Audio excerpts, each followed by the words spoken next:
嗨，大家好，我係 Stella， 我哋一齊嚟探索塔羅牌嘅世界啊！中意呢條片嘅朋友，請你訂閱我嘅頻道，俾個 like， 再撳埋個鐘仔，就唔會錯過我將來嘅新片噶啦。多謝晒！大家好啊！喺我哋今集正式開始之前，想提醒大家記得 follow 我嘅 Instagram 啊！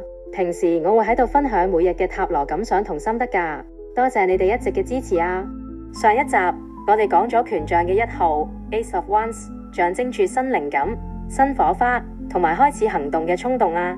今集我哋會沿住呢條能量線繼續行落去，一齊睇下權杖嘅2號 Two of Wands， 即係當你已經起咗個勢，點起咗第一把火之後，下一步你會點樣規劃你嘅方向同未來？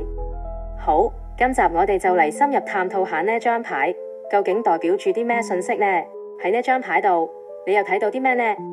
喺權杖2呢張牌上面，我哋可以見到有幾個重要嘅象徵。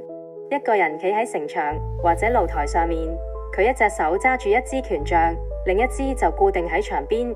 佢手上拎住個地球儀，望向遠方嘅景色，背景有海洋、山丘同城鎮。張牌俾人一種準備計劃下一步嘅感覺啊！首先，我哋睇下呢個人啦，佢企喺高處，代表佢已經有一定嘅基礎同資源，唔再係乜都未開始嘅狀態。而家嘅佢只係暫時停低，望遠啲，諗清楚下一步要點走。一隻手揸住權杖，象徵住準備開拓嘅新方向；另一支固定咗嘅，代表而家嘅安全感同穩定生活啊！呢幅畫好似喺度同你講，你已經準備好，但你要揀邊條路呢？佢手上嘅地球儀象徵視野拉闊、國際觀同長遠規劃。佢唔止諗住眼前，而係諗，如果我跨出呢一步，我可以去到幾遠呢？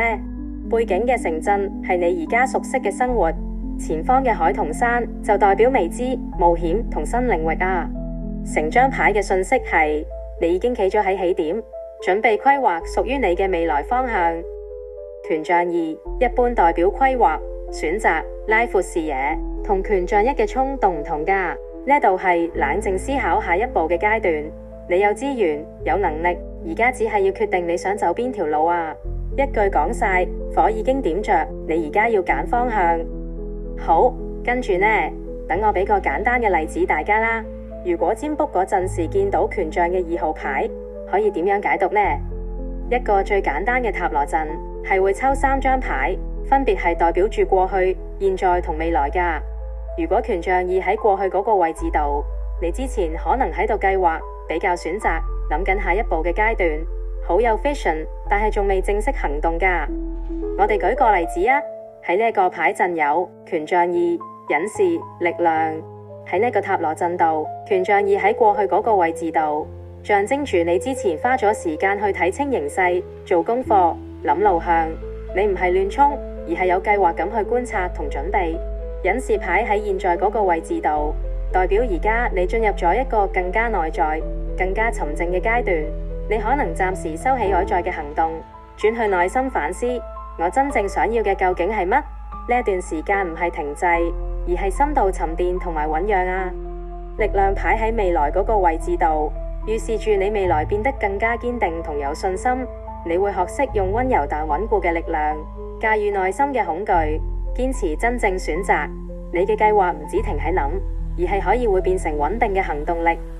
如果權杖2喺現在嗰個位置度，你而家可能喺度評估方向，準備踏出舒適圈，有計劃、有遠景，等緊適合嘅時機開始。我哋又舉個例子啊，喺呢個牌陣度有力量、權杖2、審判。喺呢個塔羅陣度，力量牌喺過去嗰個位置度，代表住你之前經歷咗一段需要耐性同埋自我控制嘅時期。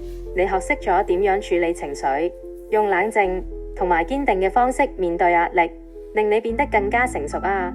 權杖2喺現在嗰個位置度，提示緊你而家就係要作出方向性選擇嘅時候。你已經有能力同埋資源噶啦，但係就需要喺幾個方向之間揀一條真正想行嘅路。仲有就係要諗得長遠少少。審判牌喺未來嗰個位置度，預示住你將會迎來一個重大嘅覺醒或者關鍵嘅決定。你會更清楚自己真正嘅召喚，仲會作出影響未來人生嘅重要選擇啊！如果權杖二喺未來嗰個位置嗰度嘅話，未來可能會進入規劃新路向、擴展眼界嘅階段，你會做好準備，再踏出一個重要決定啊！我哋再舉個例子啊，喺呢個牌陣度有教宗、皇后、權杖二。喺呢個塔羅陣度，教宗牌喺過去嗰個位置度，代表住你之前走緊一條比較傳統、穩定、跟住規則行嘅路，你按部就班，建立咗個好紮實嘅基礎喎。皇后牌喺現在嗰個位置度，而家你係一個能量好豐盛嘅階段，皇后象徵住吸引力、創造力同埋豐收，你嘅感情、工作、金錢都開始有開花嘅感覺啊。權杖二喺未來嗰個位置度，未來你可能會面對一個要揀方向嘅時刻，你手上已經有晒資源同埋底子，需要決定嘅係要保持原狀啊，定係踏出舒適圈，開條新路呢？最後想提醒返大家，以上嘅例子只係其中一個嘅解讀方式，實際嘅情況可以產生唔同嘅結果㗎。希望今集幫到你更加理解到呢一張權杖嘅2號牌啊！多謝你哋今日收睇我呢條短片啊，希望你哋鍾意啦。我哋下條短片再見啦，拜拜。